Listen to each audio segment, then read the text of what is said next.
Hey, everybody. Welcome to the Random Redshirt podcast. I am Zach, one of the hosts, and the other host, as always, is Chris. What's up, buddy? Hello, everybody. Hello, Zach, my great friend. Great to see you as well again. It's been a little while, so great to be back. And hello, everyone around the world and the interwebs and everyone listening to us and watching to us. Awesome to be here again.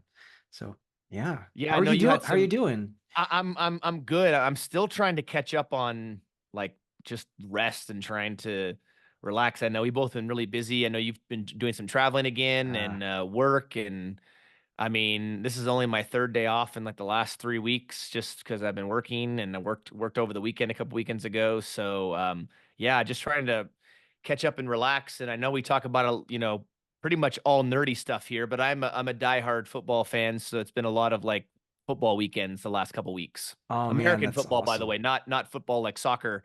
If those of you watching it, overseas, but here in America, American football. Yeah. Yeah, that's awesome, man. I'm glad football season started. I have not started watching football yet, so I don't watch as much football, but I'm looking forward to seeing some this season and seeing how that goes. And yeah, I've been traveling and I'm back and been kind of jet lagged and disoriented and going from one work trip and coming back and doing more work and yeah, and trying to catch up with everything back at home. And yeah, it's been good though, and been catching up on the Battlestar Galactica, watching that, and you have too, Yep. so that's been most excellent.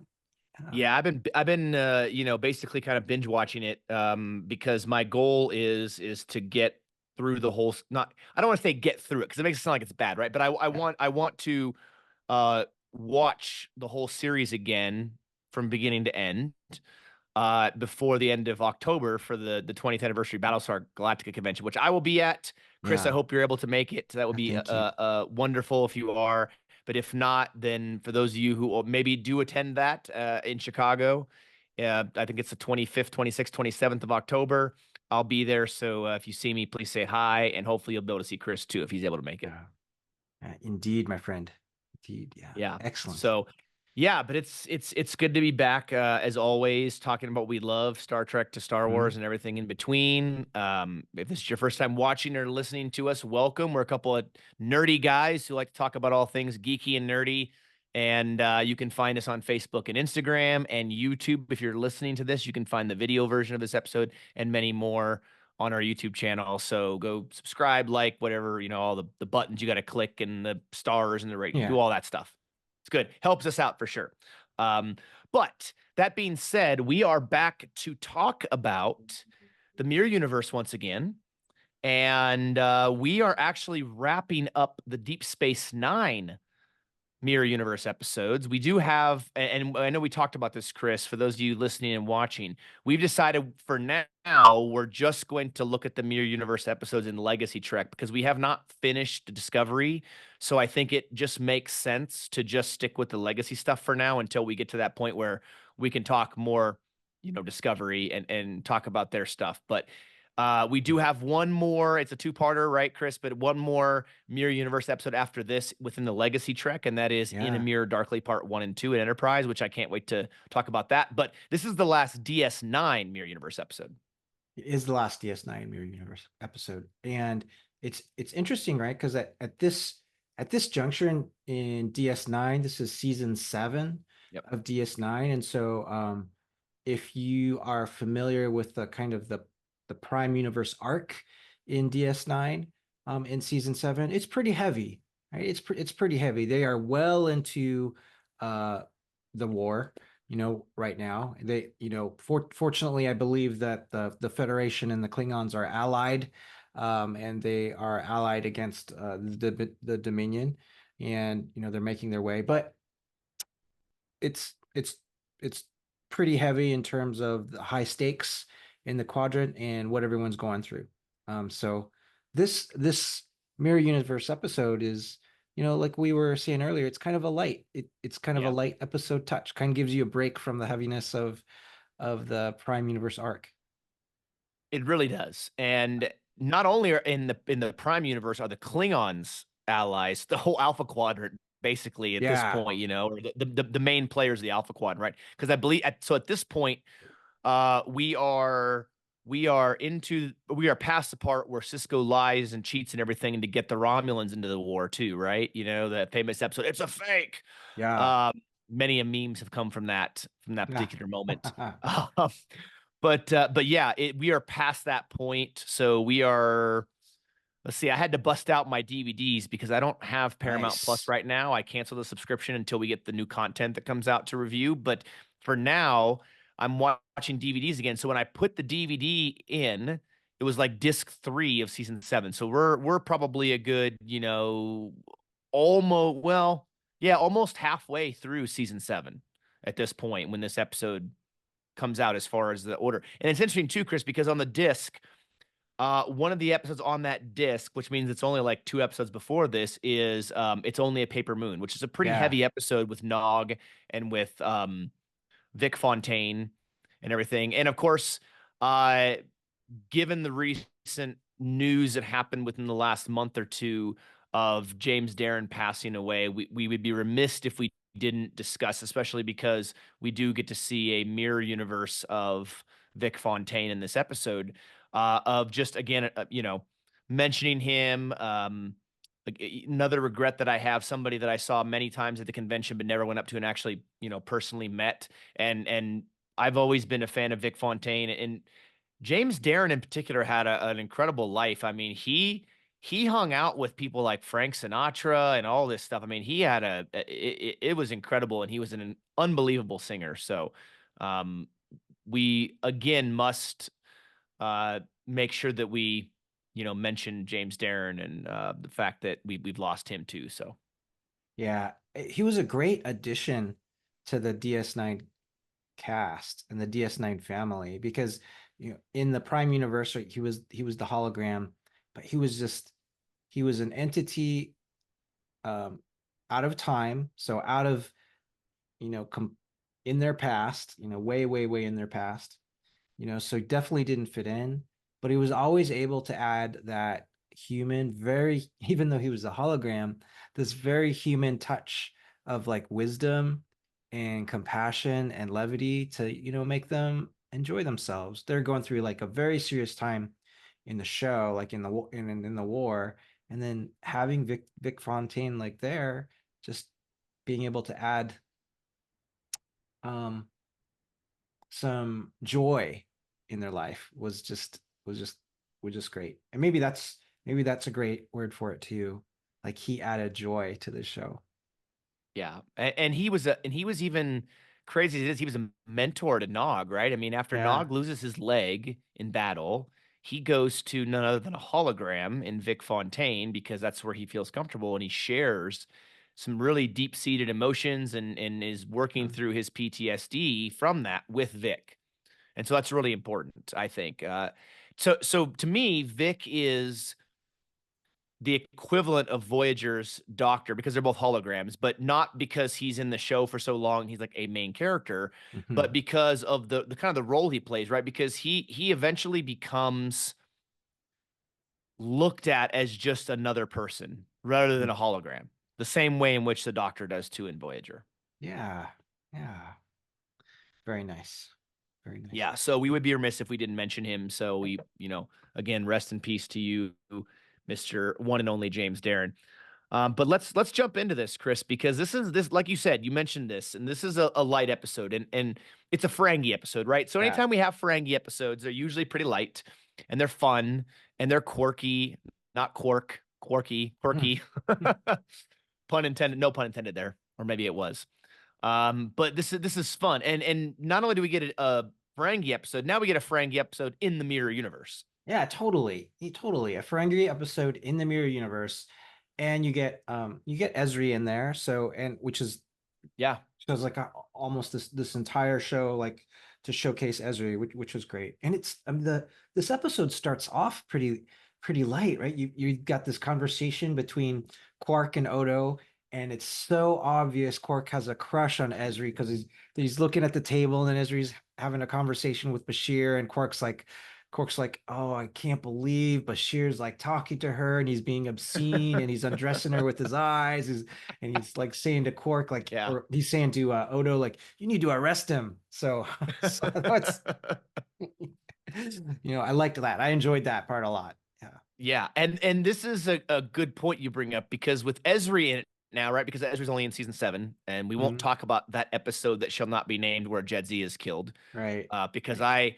I have a hard time. I'm not gonna lie. I think all the watch throughs that I've done of DS9, I think I've maybe only rewatched that episode one time because I have a hard time watching that episode. Jadzia is my favorite female character in all of Star Trek.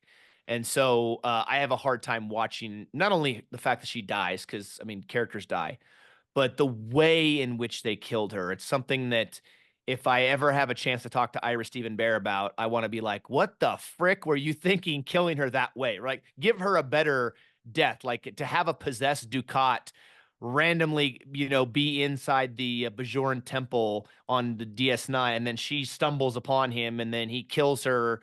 I mean, that to me was just that was horrible. It was a horrible Yeah. way to go, right? It was like this, maybe not quite as bad as Kirk's death in Star Trek Generations, where he just like falls off a bridge on Yeah. some random planet, fighting Dr. Sarin. Of all the villains he survives, he gets killed by this dude. But it's pretty awful. So I have a hard time watching that. But yeah, Esri comes in, and I think Nicole DeBoer did a great job of trying to make the character her own, right? Like Yeah. she's Dax in the sense she's kind of carrying on this character that Jadzia was, and that Terry Farrell had established over 6 seasons, but yet still making it her own.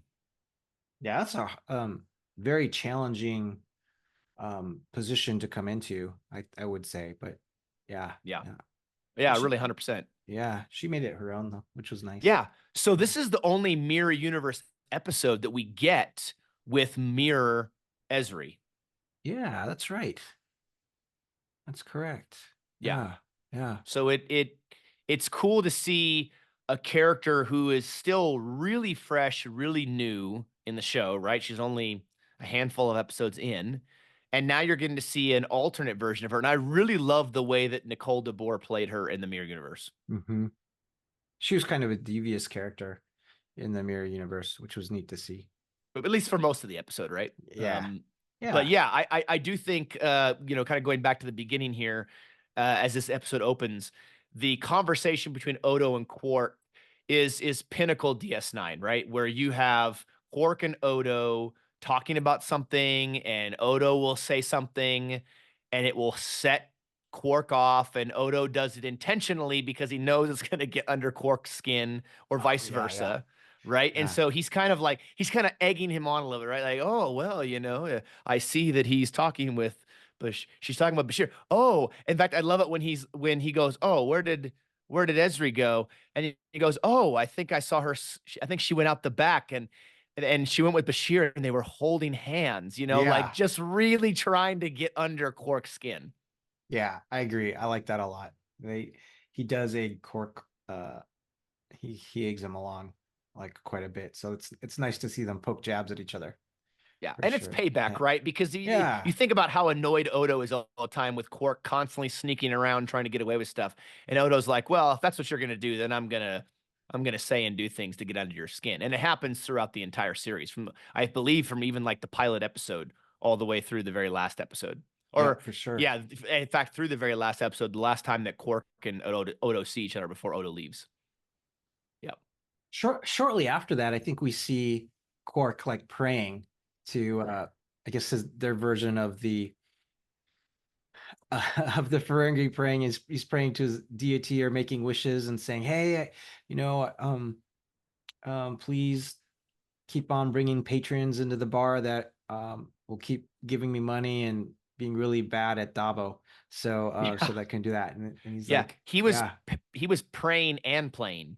yeah, yeah, Or yeah, sorry, that's sorry, right. sorry, praying and pain. I mean, excuse me. Yeah, praying and To paying. to the blessed exchequer, or something, however you say it. Ah, yeah, Yeah, but yes, yeah, basically. yeah." And then he's making some comments and wishes about Bashir. He's like, "Yeah, why don't you do something about Bashir? Have him leave the station. Don't hurt him, but have him be away from the station for like a few months." And then and yeah, I've opened up. Oh, I love what he says about Esri. says, I've opened up negotiations with Ezri. I think that's how he terms it. And he Yeah. says, if you could do some things in my favor, that'd be like great. So Yeah. I And like I that. love I love that he's putting the strips of latinum in the ear of Oh, like yes. he takes one out of his pocket and puts it in the ear. I thought that was pretty funny. Very Yeah, it very is. whimsical. I mean, all the things that they did to develop the Ferengi culture and Mhm. the Ferengi characters and the backstories and all that stuff in DS9, I just thought was so clever and so well done. Yeah, it is. And it's different and it has levity to it, which, is really nice to bring some levity to the seriousness of DS9. So, Yeah, absolutely. 100%. Mhm. Yeah, so he's praying and paying the blessed executor, however you say the thing, to get Bashir sent out the station, like you said, and then all of a sudden the doorbell rings to his quarters, Yeah. and who is it? Esri. Esri. But he doesn't know it's Mirror Esri at first. Yeah.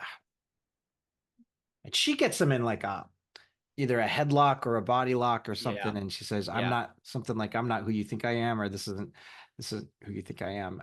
So that was pretty cool. And he's like, wow, isn't it like a little bit early for, this kind of this kind of relationship? So that was cute.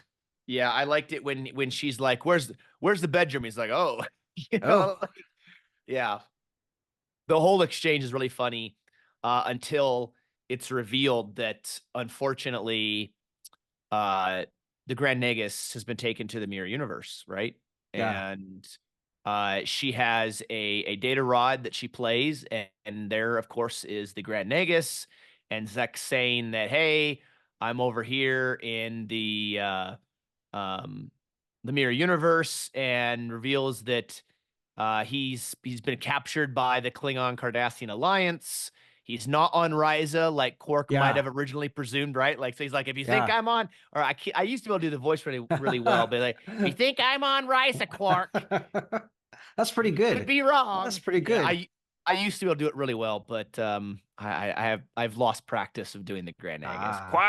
Quark, Quark. Anyway, sorry, I will not destroy people's ears by continuing that.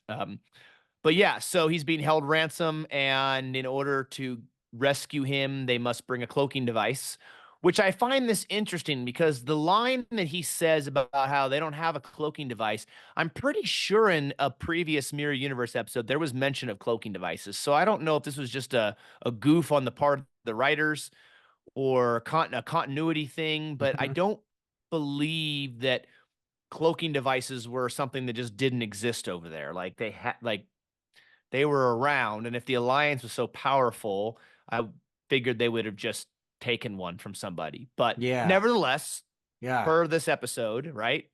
They want a cloaking device, and the They only want a way to cloaking get device. it is only way to get Zek back is to go get a cloaking device. Doesn't Edry say like it was something like this very ridiculous amount of time that they needed to get it, like 12 hours or 24 hours. It was something Yeah. like that. Like, oh, you need to bring it over in 24 hours. And Quark's like, hey, that's like not possible. Yeah. She's like, well, you'll make it possible. Yeah. Yeah. So what I th- what I thought was funny about the cloaking device part, because shortly after we see Rom and Quark like pulling the cloaking device like out, and the cloaking device is invisible, right? But they're holding it. It's really heavy, and they're acting like it's heavy. Okay, but you know what flashed through my mind was like, I was like, wow, it was really easy for them to go get the cloaking device. Like it was somehow they just got it, and it was that easy for them to get it and bring it over. So it was like, I'm assuming Rom had some sort of, maybe he had some sort of security clearance, but I was like, that was really easy for them to get. And that's kind of a valuable piece of technology right there. And like, how did they even get it like that quick? I think what helps is, and we notice this right before they beam over to the mirror universe, is that it would appear as though they steal it off of General Martok's ship. Ah, yeah, yeah, yeah. So, you know, the Klingons are allies, as you mentioned, right at the Yeah. time with the Federation, or at least for that week, because every other week it seems like they change. But at this particular moment in time, they're allies, right? And Martok is there with Cisco, and they're talking about war stuff, whatever. And they apparently sneak on Martok's ship and steal it. Ah. And so if you think about it, right, security would be pretty light because they're at DS9. They're not worried about somebody walking on their ship and stealing anything, as far as they know. And then right before they beam over, you see Martok, and he's pissed. He's like, "I'm gonna kill you, you little Ferengi," or whatever he says. Like, he's livid. And then they beam away. Now, without jumping That's to right. the end of the That's episode right. too soon, but like, I want to know, because at the end of the episode, right, they don't show them beaming back to the Prime Universe. So I want to know what Martok did to Quark, or what happened to Quark when he gets back after doing what they did, because that had to be the pain and punishment coming from that had to be severe. Wouldn't you think? Yeah. Like, they've just taken the cloaking device off a Klingon ship. Oh, I would think so. I I mean, would have thought. Martok's Yeah. ship, of all ships. Yeah, I totally would think so. Cork would have had to get out of it, weasel his way out of it by like either paying Martok like a whole bunch. Maybe he gave him like a whole bunch of blood wine But to make up I for it. don't think Martok would have cared about that, because I could just see like Martok ripping Quark's arms off and beating him with them. You know what I mean? Like, I mean, because think about it, right? They're in the middle of a Dominion war, and Yeah, now Martok loses his cloaking device. I mean, that's, yeah. yeah. I don't know. 100 hours of free time in the Hollow Suite. Quark would have had to give him Martok, something like that. Yeah. I yeah, I don't know what the payment would have been, or what the conversation would have been, but I can only imagine how funny of a scene that would have been. And that would have been so funny if they had left that in, and that had been like the very end of the episode. Yeah, that would have been That would have cute. been really good. Yeah. But I find it interesting though. So this is I believe this is both Quark and Rom's first trip to the Mirror Universe. I know it's Rom for sure, and I'm pretty sure it's Yeah. Quark's too. Yeah. And because if he had gone before, he would know that his counterpart in the Mirror Universe is dead, right? Yeah. Mirror Quark was killed, I believe, in the First first one. Mirror episode, yeah, of Yeah. DS9, right? Yeah. Was trying to be a good Ferengi and didn't turn out so well. No, So yeah. it ended very poorly for him. The Yeah. intendant saw to that. But yeah, so it's interesting that then when they beam over to the Mirror Universe, Rom is very disoriented by how similar everything is. Yeah. He thinks, hey, it didn't work. Everything like looks the same. Yeah. And Ezra's like, no, it works. Yeah, we're on Tarek Nor. And 'cause soon after that, I think we get the visit from Vic Fontaine. He comes in. Yeah. Yeah. Both with Unfortunately, it's short lived. short-lived with both blasters in hand. Yeah. Wait, blasters? This ain't Star Wars. I did say blasters. Yeah, I did, didn't I? Phasers. You're gonna Disruptors. some nerd's head is gonna explode, Chris. Yeah, they're gonna send me a message. You're gonna start sending us hate mail. How dare Yeah. you call them blasters? No, but yes, he comes in with both phasers ready to go. That's right. And then the rebels, you see the rebels come in. I believe Bashir and Smiley are having a Yeah. fight with Vic Fontaine. Yeah. I Yeah. love the line that Quark says where he's like, Bashir just shot Vic Fontaine or just killed Vic Fontaine or whatever, right? Like, it's just like this really just, oh my gosh, like what's happened? Yeah. That was So really fast. And if you are watching this, or you follow us on social media, you'll notice that the image we've used to advertise for this episode is this moment where Fontaine has just dropped to the ground and is dead, and you see Rom, Quark, and Ezri cowered behind some containers. yeah. Yeah. So that was a good scene. I think after that, is it shortly after that someone says, hey, like, aren't you guys, you're dead in this universe, or Rom and Quark are dead in this universe? And Yeah. said, well, yeah, that was cute. Yes, absolutely. And with with Vic Fontaine dead, which I wish we had gotten to see more of him in the Mirror Universe. That would have been really interesting because even Quark mentioned something like he's like Vic Fontaine, like, but you're a hologram, and of course he's not in this, right? Yeah. So it's very interesting that they have a character who's not a hologram in the Mirror Universe, but in their universe, he's a hologram of a character who lived hundreds and hundreds of years ago. But in the Mirror Universe, he's a Oh yeah. character who's alive in their time period, which is very fascinating. Yeah. You never know what's going to happen in the mirror universe. Yeah, it's very different, right?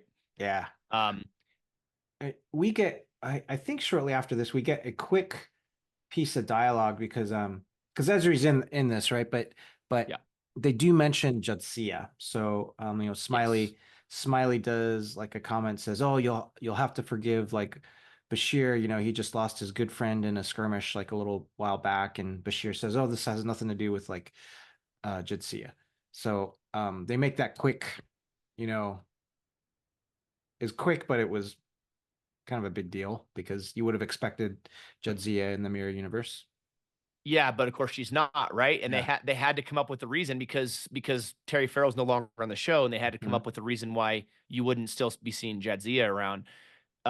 So that does make it interesting though that in the Prime universe, Jadzia is killed, and then in the Mirror universe, she's also killed. I mean, they had Yeah. to for continuity purposes, but you know what I mean? Like just the timing of it would be fascinating that you have a Prime and a Mirror universe character both dying, relatively around the same time. Yeah. Yep, for sure. Hmm. Yeah. So it's evident that things are different. Rom is starting to make connections like, oh yeah, things are different. And Quark's like, oh yeah, they're definitely different here. Um, but Rom's expectations, I think, are slightly different. And the Terrans don't hold them, meaning Quark and Rom, in any higher regard. In fact, they take them to the brig.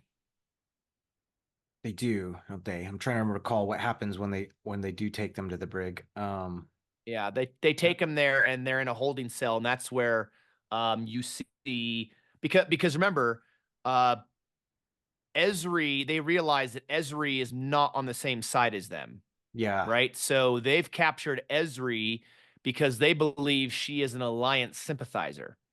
And so they think maybe the two of them are with her, so they throw him in the brig, and then they start questioning. And this is where we start to learn that Ezri is not necessarily fighting for the Alliance. Rather she's doing things because they're paying her well. Ah, yeah. So she's kind of a mercenary type like character and doing it all for the money.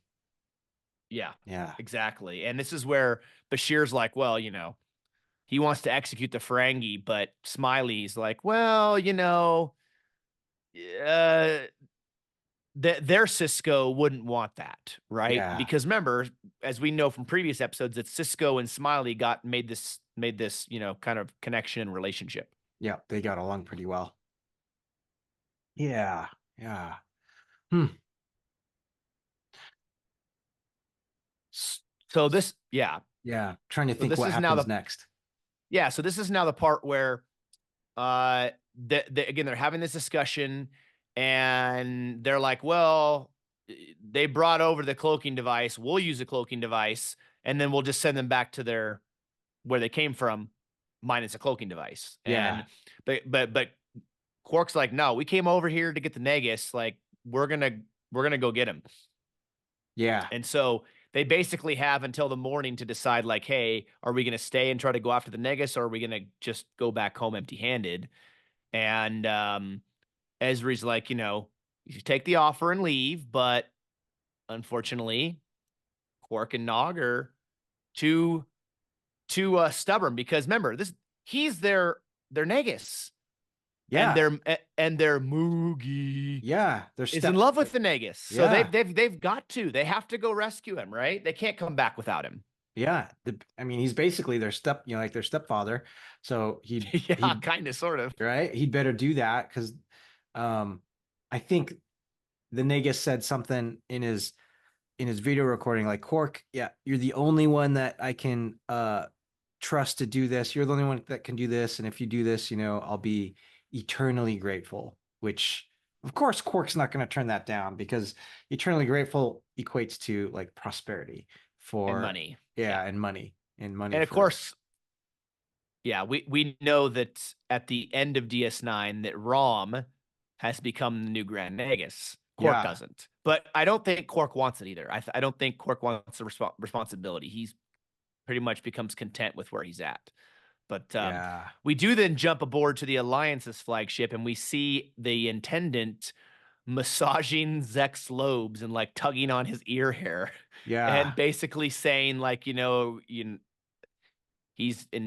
wants to get his freedom and everything else, and he's promised the Intendant that Quark and Rom will deliver the cloaking device, but he also slips up and he's like, well, unless they fail. Yep. And then she's like, what do you mean? You promised me.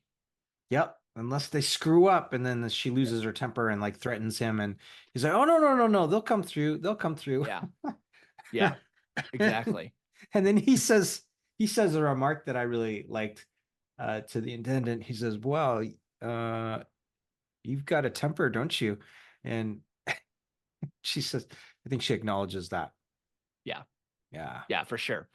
And so, back in the brig, Quark talks about wanting to, rescue Zek, and um, it's not because he's married to the mother and he's rich, but out of loyalty, right? Of course, because Yeah. they got to be loyal to the Grand Nagus. And then they're in the this holding cell, right, from the rebels. And then another familiar face for the first time. Also, we get a couple of firsts here, right? A mirror universe firsts for these characters. We get a mirror universe Brunt who comes in and breaks in and busts them out of the brig. And it's a, And he yeah. seems very different than he is in the Prime universe. Yeah, very different than in the Prime Universe. Kind of a kind, generous, compassionate Brunt, conscientious Brunt at the same Way time. different. Yeah. Yeah, yeah. And we find out that a little bit later that when Brunt has a conversation with Quark, that Brunt also likes Ezri. Ezri's kind of his Brunt's best friend that he's Yeah. got, but only a friend. Brunt wants more, but realizes he can't. Yeah. Brunt is, unfortunately, Brunt is stuck in the friend zone, and he Yeah, can't get out of the friend zone. That's yeah. the unfortunate part. You feel bad for him too. And I've said before on our podcast that I love Liquidator Brunt. I think he brings a certain dynamic to the show. And I love that they have Jeffrey Combs playing him, right? Because Jeffrey Combs is already playing Wayoon, right, Hmm. in all these episodes. But they also have him come in as another character, playing Liquidator Brunt. And I just think that, Liquidator Brunt is kind of like the Ferengi version of the IRS, right? He's there to make sure that you're doing what you're supposed to be doing, that you're a proper Ferengi and everything else. And at one point, if you remember in the show, Chris, earlier in the show, he shuts Quark's bar down because it's under basically I don't remember the exact term that they use, but he's shut Quark's bar down. And he has the authority to do that because he's always like Brunt FCA, which is the Ferengi Commerce Authority. With Ferengi aren't being good Ferengi and following the rules of acquisition and all their greedy stuff. Yeah. But I really like the way he's portrayed. I like the way Jeffrey Combs plays him. And then I like the fact that they bring in Brunt in this last episode, right? And they bring in a mirror universe Lita at the very end, which we'll talk about. They bring in a mirror universe Ezri. They bring in a mirror universe Vic Fontaine, and probably because it's like, well, this is the last mirror universe episode we're going to do for DS9, so let's bring in these characters we haven't brought in yet. Oh, that's a good point. Yeah, particularly That's with kind the of how I name. that's Yeah. yeah, that's how Yeah. I looked at it when I was watching this episode. Yeah, that's a good point. Because I mean, they couldn't have a mirror universe Quark or Nog or Rom Right. because, they weren't alive in the mirror universe. But the Leela mirror universe one was great because at the end, um, yeah, Rom's like, "Hey, we're married," and she's like, She's like, "With what? you? Yeah, what? I don't think Yeah. so. Like with you." Um, but you rather see like because a couple times you rather see you see Esri and Leela, they've got like a close relationship, and so does Ezri and the Intendant, right? So that's the kind of thing when it gives you like insight when Liquidator Brent says, yeah, she has a very particular type of man, um, meaning that might not be a man at all. So we'll see. Yeah. Yeah. Yeah. And he's like, I'm not her type, and I don't think you're her type either, or something like that, right? Yeah. But Yeah. yeah. So I think it's great because having Brunt break them out of a holding cell is so opposite of what Liquidator Brunt in the Prime universe would do. Hmm. Now you do see Liquidator Brunt act differently in the episode that we both love called The Magnificent Ferengi, right? Where they go to rescue Moogie from the Dominion. Mhm. And that's where Quark bands together all those Ferengi to go, rescue her and everything, and do the hostage negotiation with the Vorta that they get out of prison. And Liquidator Brunt shows up, but at that point, he's not a liquidator anymore. He got in trouble and he's no longer a liquidator. So you kind of see this change. And so that's what I love, because when the first time Brunt comes in, he's just this real brute, real, just egotistical, forceful, mean Ferengi who is just will do everything he can to ruin you. And over time he changes and he evolves. And this is what I love about DS9, is that even these characters you think maybe you only see for one episode, they bring back and they give them story arcs, and Mhm. they evolve and they change. And it's what makes this show so fantastic, because this show is so character driven. And it gives you a lot of different variety. So, I Yeah. mean, I know like DS9 was also story arc driven too. So it was concentrating on a main overall story arc. But within that story arc, then it gives you a break, gives you variety, it gives you kind of a chance to see side characters in a different light and appreciate the overall world building of DS9 even more. Yeah. So yeah, fleshing 100%. it out even more. Yeah. Yeah, because in this whole thing, right? Um they're not only, like you said, doing the story arcs, right? When the big story arc is a Dominion and that whole thing. And they're doing character arcs within that. But they're doing it in a way that is so well balanced, I think, Yeah. right? And you're getting, because there's no other Star Trek series that I'm aware of that has such character development for recurring characters, not main characters, recurring characters. You just Yeah. don't see that. You just don't see that in the other Star Trek series. Um, and so I think that's one of many things that makes this show so good, because of the fact that they give these smaller characters such important roles and such great defined character arcs that make you go from hating a character to feeling sorry for them to hating them to feel sorry for them. And like Ducat, right? I mean, Yeah. isn't he a character that like you love to hate, because one minute you feel sorry for him and the next minute you just can't stand him? Yeah. Yeah. Absolutely. And Ducat is a great character because Ducat always thinks he's got a twisted perspective, but he always thinks he's doing things that are right and are just, like Yes. from his point of view, right? So that's what makes him dangerous because he thinks he's righteous. Exactly. And he thinks that he should be thanked and applauded because he Mhm. somehow made the lives of the Bajoran people on Bajor and on Terok Nor less Yeah. violent, because he was in, you know what I mean? And it's interesting. It would be something, I think, Chris, I would love to do this at some point in the future, to do an episode on here where we just dissect Ducat, and we bring up some of the best of his episodes, and really do like a character study of him, because he's a fascinating character who I think we could talk about for at least an hour Ooh, on that's a good just idea.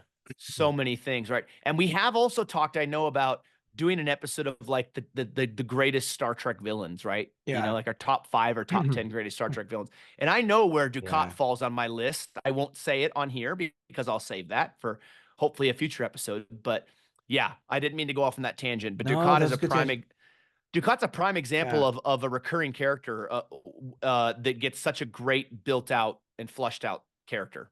But speaking of like Cardassians, because we also have in this episode like a really cool portrayal of the mirror universe version of Garrick again. Yes.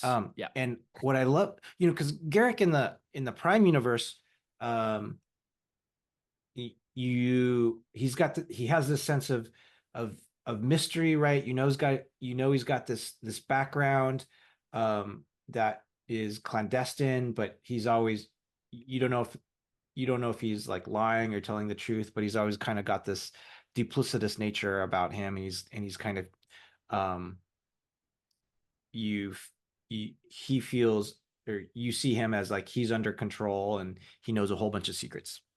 Yeah. So what I love in the portrayal of Garrick in here is, he's still got that kind of same personality, but um, he totally gets played by the Ferengis, like saying, like, Yes. yeah, you don't know how to torture. Like, Oh, you need to come like take some lessons, like you don't yes. know. So I like Yeah, that. you should come over to our universe and meet Garrick, and he could teach you a thing or two, right? Yeah. So yes, you were absolutely right. He has a very similar personality, right? Yeah. But he is also a pushover, I think, in the mirror Hmm. universe, right? Because he's easily pushed over by the intendant.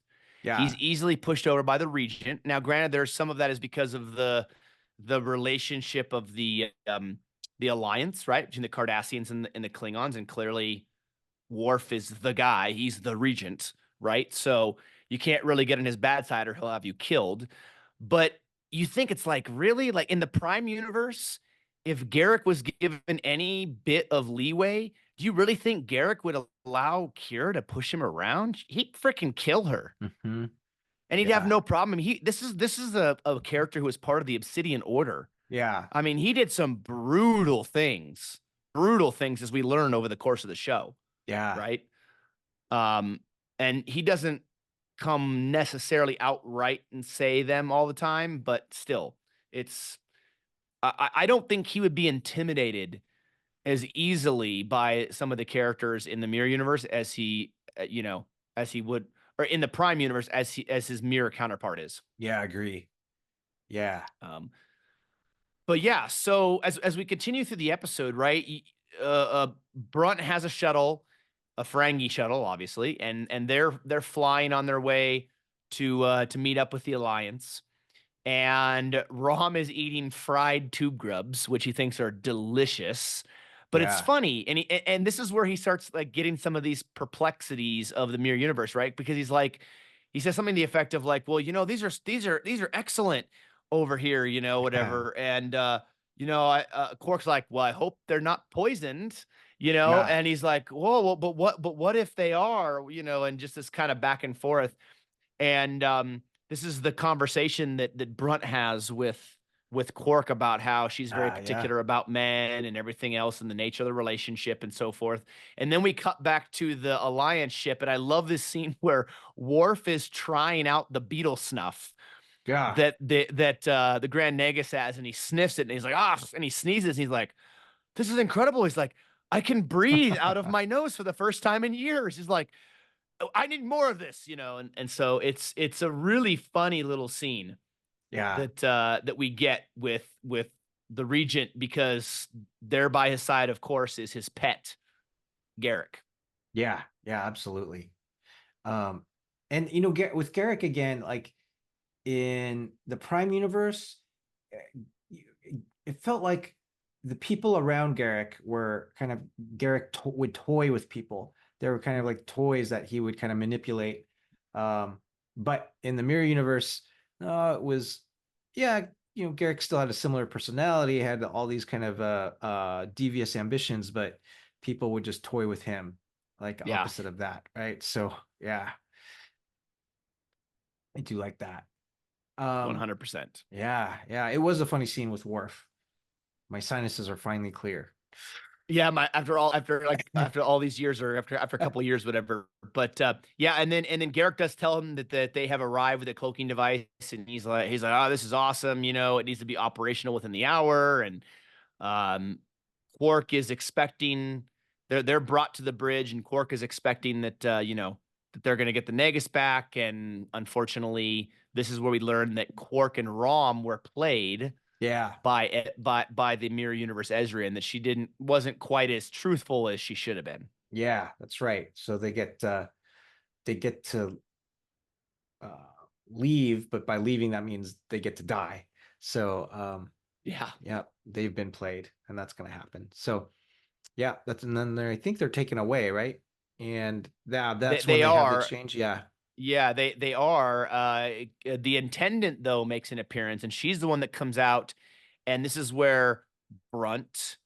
Well, Brunt already kind of knows this, right? But Brunt and then Quark realizes that Ezri and the Intendant are kind of a thing, right? They yeah, kiss, and so that's where I think you read on Quark's face the sinking feeling he has, like his heart is kind of sinking in his chest because he's thinking to himself, well, in my he's probably thinking in my universe, Bashir's got Ezri wrapped around his finger. Maybe over here I have a chance with yeah. Ezri, and then that comes to a screeching halt, unfortunately.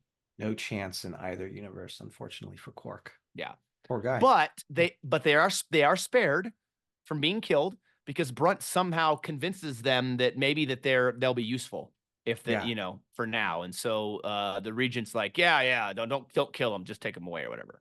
yeah. But Brunt is later killed, I believe. Brunt is killed He by, is. yeah, by the Yeah. Intendant.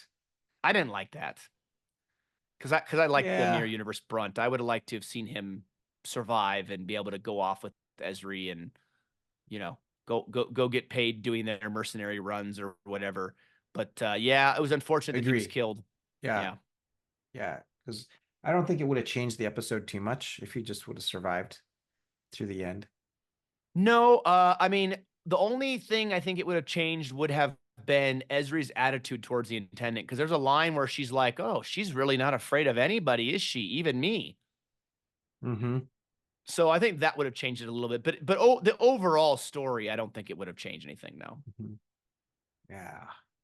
Hmm. But but uh, we do see later as they're back in the holding cell and they're quite frustrated that Zach reveals that he actually got the schematics for the interdimensional transporter from Rom's pad when he came back to visit Moogie, Yeah, that's and right. Rom was not too pleased about that. Right. And then in clear like Zek kind of fashion, because Zek was looking for opportunities to make a profit Yeah, off of that in the mirror universe. It was completely a business kind of a adventure that he was doing to be able to do that. yeah, Yeah. yeah. And we do see that the Intendant tries to or I think stops by or something like that, and they're attempting to convince, I'm sorry, not the Intendant, they're attempting to convince Ezri in the brig to keep them from being killed, and calling in a favor, and Ezri basically says, well, why would I want to waste a favor on you, you Mm, know yeah. um something like, no, I'm sorry, no, Kira does entering, it's Kira the one that says, or the Intendant that says that why should she waste a favor with the Regent on them. Yeah. um and so she kills Brunt, stabs him, Uh and unfortunately, I think that's the straw for Ezri, right? I mean, that he was, one of her closest friends, someone she could count on.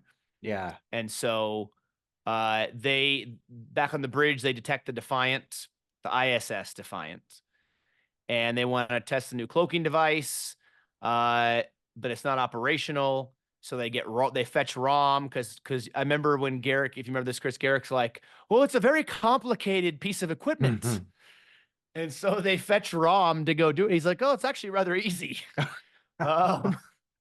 Very like just kind of degrading and counteracting Yeah. what Garrick says, right? Yeah, that was good. Yeah. Yeah.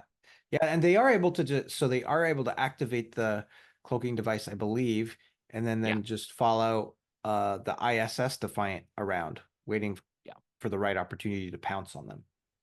Yeah, and we see that, right? Because there's a scene where they flash and you see the Defiant flying, all of a sudden it pans back, and now you Yeah. notice on the bridge, and they're like, they don't have an idea that they're there. But Smiley does, because Smiley's like, well, if they get a cloaking device, they could be on us right now. We wouldn't even know it. Yeah. And so that is very interesting. I did find the exchange, Chris. I don't know if you did the exchange between Rom and Garrick as Rom is attempting to bring the cloaking device online to make it operational. And Garrick is really getting frustrated with him and begins to threaten him. And Rom really steps up and holds his place because he knows they need him. He knows he's indispensable right now. And he really stands up to the bully that is Garrick in this sense. And it was a really fantastic little scene. Oh, yeah. What does he say exactly? Like in that, do you remember?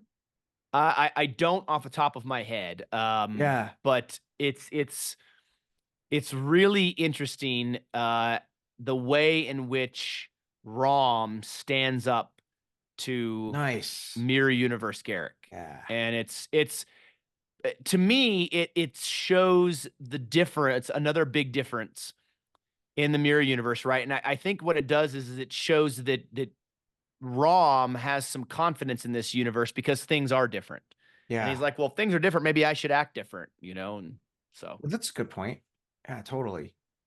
yeah. Yeah. But he does fix it. The cloaking device comes online. They're cloaked, right? They're following the ship, and then they go to decloak, and something goes horribly wrong.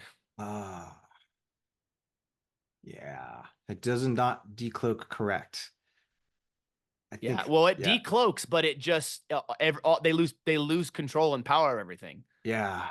And they're like, So then we learn really quickly that Rom has sabotaged the ship, which was a wonderful play on his part. And really, to me, the hero of this episode is Rom. yeah, that's right. Yeah, without Rom, without what he did, then they would not have been able to escape. They would not have been able to kind of get out of that predicament at all. Yeah, they would have been Yeah. killed. They Yeah. absolutely would have been killed, right? Eventually. Yeah. But yeah, I mean, it they lose power, they lose shields, they can't fire weapons and everything like that. So the ISS Defiant is able to spin around and Yeah. shoot at them and everything. The force field shuts down, and they and then you hear like the Ferengi are like doing like their Ferengi hiss, and they all jump at Garrick.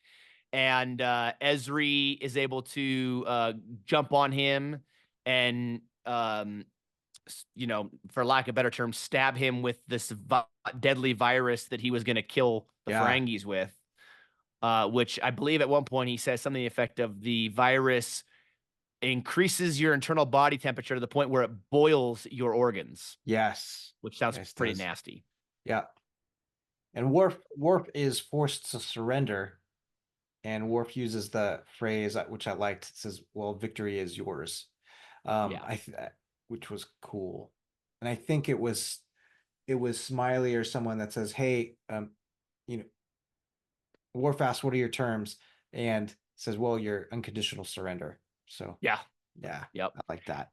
Yep. And so Ezri is leading the Ferengi and Maharadu, who's the Nagus's like aide, Yeah, through the corridors in the ship to get out of there. And of course, who comes around the corner is the Intendant. And they have yeah, their phasers pointed at each other, and they don't kill each other, but Ezri decides to stay because she's like, I owe her, or she decides not to kill her. She's like, I owe her that much. yeah, And even Zek is shocked. Um, so the scene ends as they arrive at Terok Nor, right? And they come out of the airlock and they're standing there talking, and you know, I think Quark's something like, "Oh, we should maybe I'll find time to come back and revisit this place." And the Grand Nagus is like, "We have to come back, Quark." oh Like yeah, yeah, there's so much money to be made and yeah, everything. And unfortunately, though, when Mirror Lita shows up, the two, her and Ezri, go off, and Quark's pretty much like, "Yeah, it's time to leave. It's time to get out yeah. of here." Well, he's brokenhearted by now. So Yeah, and I think Rom is too because he sees a mirror universe Lita and she doesn't know him, has no interest in him, and then they walk off. And Yeah, a little heartbreak for the Ferengi there, right? With mostly with Quark. Mostly with Cork. And it was a comedic moment there that was needed, and just like the rest of the episode, it was pretty light. Yeah. And yeah, Chase Masterson, I thought she did a great job, like at that scene, kind of looking at Rom and going, no, like, no way would like we be married. That was neat. Yeah. Well, because in the Prime universe, it's not, I mean, I remember the first time I watched DS9 all the way through. Now, mind you, for those of you who are watching and listening, and I've said this before, so if you've heard it, I apologize. I didn't really get into DS9 until I was in college, which is Hmm. many years ago.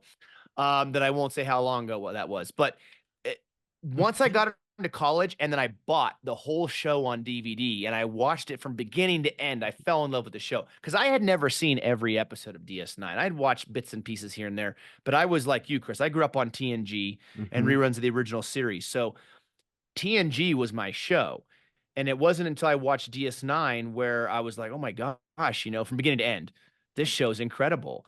And so when I got to the point in the show for the first time and I hadn't seen it where um Lita and Rom get together, I was shocked. I'm like, you talk about two complete opposites that you would never expect Yeah, would come together. And at first I didn't like it, but as the relationship was shown more, I was like, okay, Lita and Rom are really they're cute together. They're a good couple. Rom is yeah, really good to her. She's really good to him. They have their fights, but they're a very cute couple, I think. yeah, I agree. Rom's just overall like a good guy.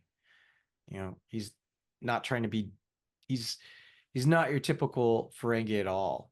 He's just always trying to do good deeds. Yeah, Yeah. he is, and he doesn't care about profit. Later in the show, in the very beginning, early Rom, the way they have Rom written and played and everything like that, the way he is early in the show, he is about the profit stuff. Hmm. But he also gets hosed by his brother all the time, working at the bar and everything else. It's when he decides once he has that episode where they stand up and they form a union, Hmm. against Quark and everything. That's really where things change. And then he eventually becomes part of the Bajoran engineering crew and is working on the station. And we learn that how smart and how good of an engineer that Rom actually Yeah. is. Yeah, absolutely. So you're right. Nice. Rom is if it wasn't for Rom, they would have all been killed probably. Yeah. And honestly, if it wasn't for Rom, the rebels, the Alliance would have taken over, and it would have been game over in the mirror universe. Yeah. So I'd say like maybe Rom was my favorite kind of character in this particular Mirror Universe episode. Yeah, Yeah, maybe I so. would agree. Yeah, Yeah. he was mine for sure. I think he plays a great role. I love the way he's reacting to everything new that he's experiencing in the mirror universe and how things are opposite. And well, if this person's this way in our universe, well, they must be this way over here, or vice versa. Yeah. And so it's just it's like a kid in a candy store a little bit, right? It's like he's almost a little bit um there's a word for it, like he's almost a little bit sheltered in the sense that he doesn't really understand the severity of things in the mirror universe because things are so much different in his own universe and he's Yeah. experiencing them for the first time. Yeah. Yeah. Absolutely. Yeah. So Absolutely. this was a lighthearted episode. This was fun. There really isn't anything I would say super deep in this episode you know, that we would normally dive into. The only thing I can think of that I would take away, like from a, maybe a philosophical or a deep standpoint in this, is that decisions affect who you become. Like the decisions that you have made throughout your life affect who you become. And so because of that, if you visited yourself in a mirror universe and the decisions you had made were significantly different than the ones you've made here, you might encounter a much different version of yourself or a much different version of your wife. I might encounter Hmm. a much different version of my wife, and we might not necessarily like the version that we encounter. Hmm. And Yeah. I think about this from the perspective of Quark seeing a different version of Ezri because he never met the mirror universe Jadzia, because Mm-hmm. she died and he was never over there. So all he has to go off of is the mirror universe Ezri, and he Mm-hmm. doesn't like the version of Ezri that he's met in the mirror universe. Yeah. But you're right. I think it's just continuing that theme is, yeah, even in the mirror universe, you're not going to be exactly the same because it's going to be the choices that kind of crafted and carved you um, into being the person that Yeah. you are in that particular universe. Yeah, and we've talked a But little bit about that in some of the other mirror universe episodes we dissected, and done deep dives on for our spotlight series. But that being said, we have one more legacy mirror universe episode left, and that is In a Mirror Darkly Part 1 and 2. So this will be exciting, Chris, because we'll now, finally. I don't want to say that in a negative term because I always love talking about DS9, but we'll finally get out of the DS9 mirror universe episodes and move into another Star Trek series mirror universe, because other than DS9, the only other Star Trek series we've talked about for a mirror universe is the original series.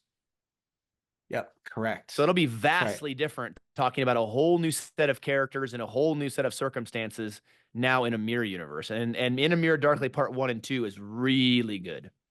They are, and if it's been a while since I saw them, but I know that those episodes were pretty impactful.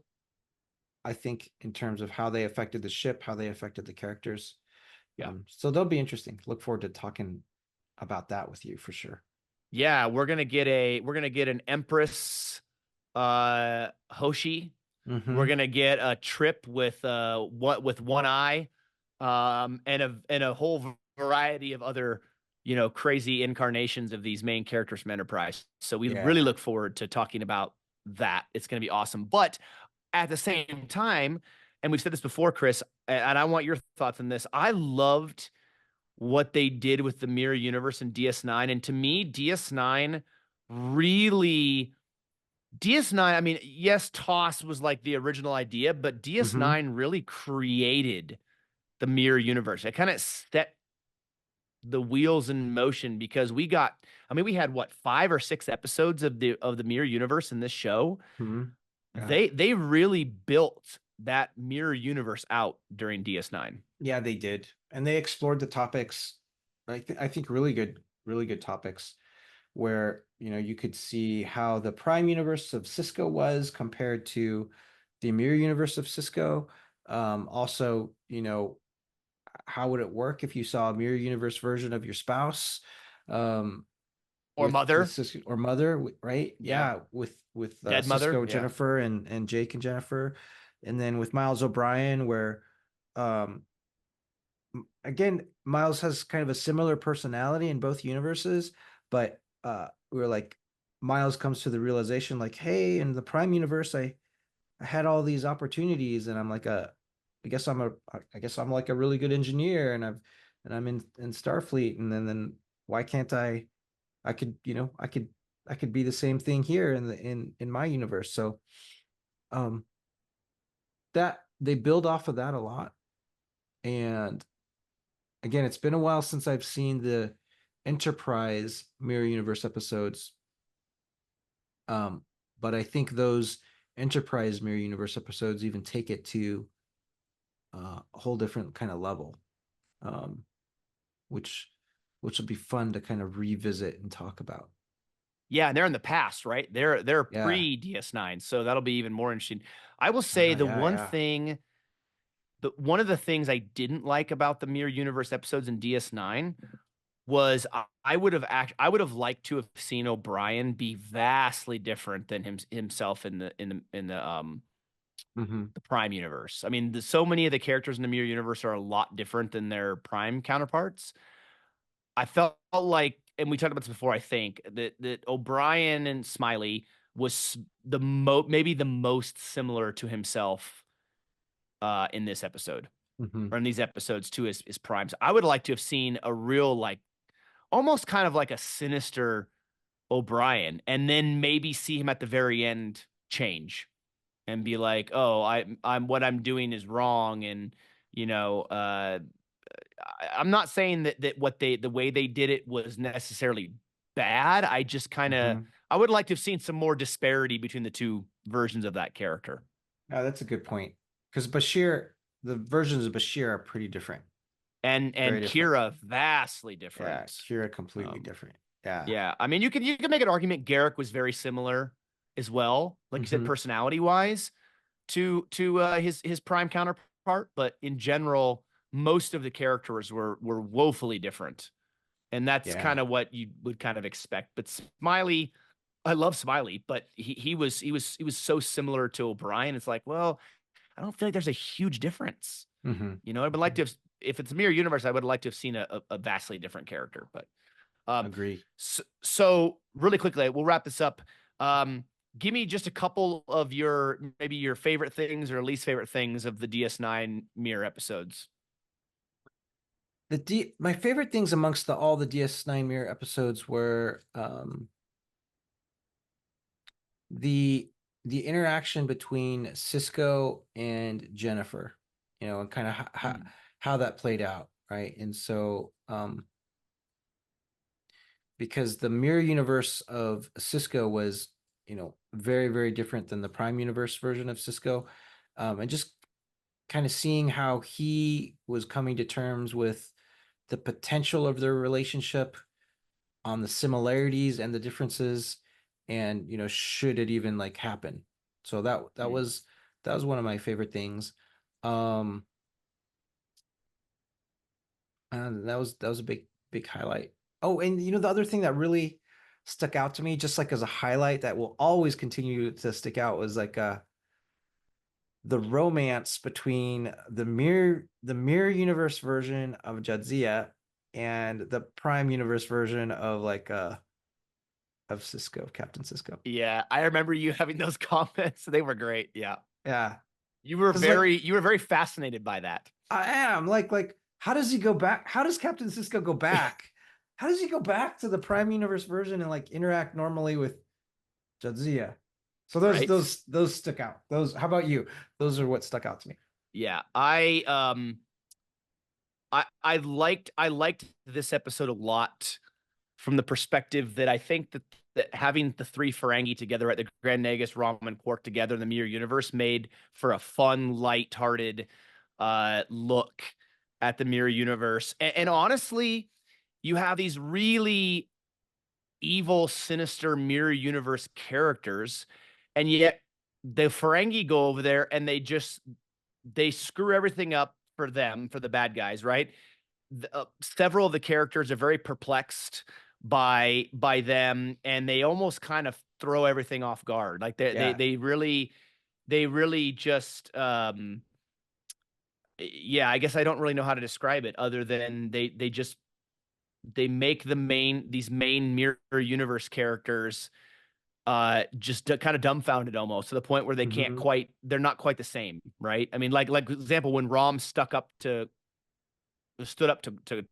Garrick, Yeah. same kind of deal.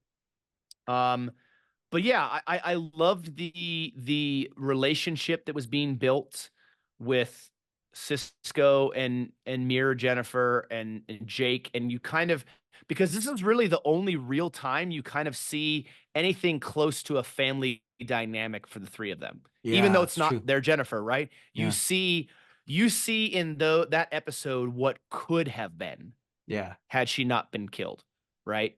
And you get to see Jake basically kind of getting time with his mother, even though it's not really his mother. But and yes, there was some manipulation there on her part. But yeah, I like seeing the variety in the characters, the differences of the characters from their prime counterparts, right? And how they thought they would be different in that regard. I think to me, maybe the most different character from the prime to the mirror was the attendant in Kira. Hmm. That to Yeah. me, that was the biggest gap, the biggest disparity between characters was those two. Just to make it like an observation about Worf in this episode, on how he was, because Worf's kind of, um, I don't want to use the word like buffoon, but uh, He's funny. he's The funny, Regent's funny. right? Yeah. Yeah, yeah. I like, uh, when it comes to the Regent and the Intendant. I think Garrick is saying, "Oh, yeah, yeah, now's the perfect time. You can have the Intendant killed and blah blah blah."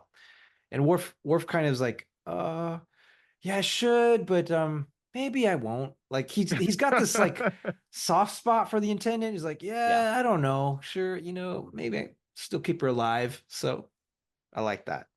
I think there's a spark of there's a very, very small spark of good in the Regent. Yeah. And I think you phrased that right. He is a little bit of a buffoon, right? It's almost like he got into this position of power, but he didn't expect it. And so Mhm. because of that, he's just making it up as he goes. He doesn't really have a plan, right? He's just making things up as he Yeah, goes that's good. along. Yeah. Yeah. That's good observation. He is just totally making it up. Because he doesn't know what to do. He's just like all he knows is he wants to get rid of the rebels and he wants to be this ruler and people to obey him and everything, but he doesn't really know how to do it. He's just kind of making things up as he goes. And I think that's pretty prevalent amongst a lot of these decisions or lack thereof that he has. Yeah, and that phrase at the end, it like instead of like fighting until they all die, it's like, oh yeah, victory is yours. Yeah. Well, it's this Yeah. idea of self-preservation too, right? Yeah. I mean, his whole this whole idea that yeah, he wants to kill everybody and blah blah blah, but at the same time, at the end of the day, it's always going to come down to self-preservation. Hmm. I would be curious though too if they had done another episode, which they didn't have time to do, or the number of episodes. I would have been curious to see what would have happened if they had gone back one more time. Like, where would the Regent be? Would he still be like held by the Alliance? Like, how would the Alpha Quadrant be now that the Alliance has been taken down and now that the quote unquote rebels are running the show? Yeah, Would it that's be a a more would it be closer to the Prime or would there be still chaos? yeah, that'd be good to explore. Yeah, that'd be Yeah, interesting. yeah. I mean, Cool. they've done books. I don't I think they've done mirror well, I know they've done mirror universe books, so maybe there's some stuff in there about some of that. I just haven't read it, Oh, but yeah. yeah. Yeah, I don't know. So I'll look those anyways, up. this was a great way to wrap up these DS9 mirror universe episodes. I know we've talked about this before, Chris, but we love the Ferengi episodes. Some people don't. I do. The Magnificent Ferengi or Little Green Men, where they go back in time to Roswell, or Bar Association, which I believe is the episode where Mhm. they have the union and the strike by Rom and his constituents against Quark. And this episode, I mean, there's just so many fun Ferengi episodes that, like you mentioned earlier, this kind of fun, whimsical episode, even in the mirror universe, I think was a good break from the brutality of the war Yeah. episodes in season 7. Yeah, you need those. Yeah, you need those. And it was well done. It was fun. And people really like them. Yeah. Yeah. I would agree. But anyway, so yeah, be sure to stay tuned. We will be doing the In a Mirror Darkly Part 1 and 2 discussion, review, deep dive as part of our Spotlight series coming soon at some point as we continue to work our way through our, you know, final episodes of season 6 of the podcast before we move into season 7, which will be matching what we're talking about now, anyways. Yeah. But yeah, we'll be bringing that to you here in the near future for sure. We got to talk about what's up next. Maybe that's up next. We don't know yet. We'll figure that out. But yeah, it's been fun, Chris. I've really enjoyed this stay in the DS9 time period. Although we've jumped around, we've done some other Yeah. like one-off spotlight episodes, and we've got plenty more to come too. Yep, for sure. This has been great, Zach. This has been very, very enjoyable. And we'll have some great, great further discussions for us, for you and I, and everyone else to listen to in the near future. Yeah, absolutely. So, anyways, thank you so much, everybody. We really appreciate it, as always, for watching and listening to us all over the globe and the interwebs. Be sure to go on to Facebook and Instagram, check us out there, as well as YouTube for the video version of this episode and many more if you are listening to us. If you are watching on YouTube, you can find all of our episodes on your favorite podcast platform, all 100 and I don't know how many, over 100. There's plenty now. So be sure to go check those out. And as always, take care, and we'll catch you next time right here on the Random Redshirt Podcast.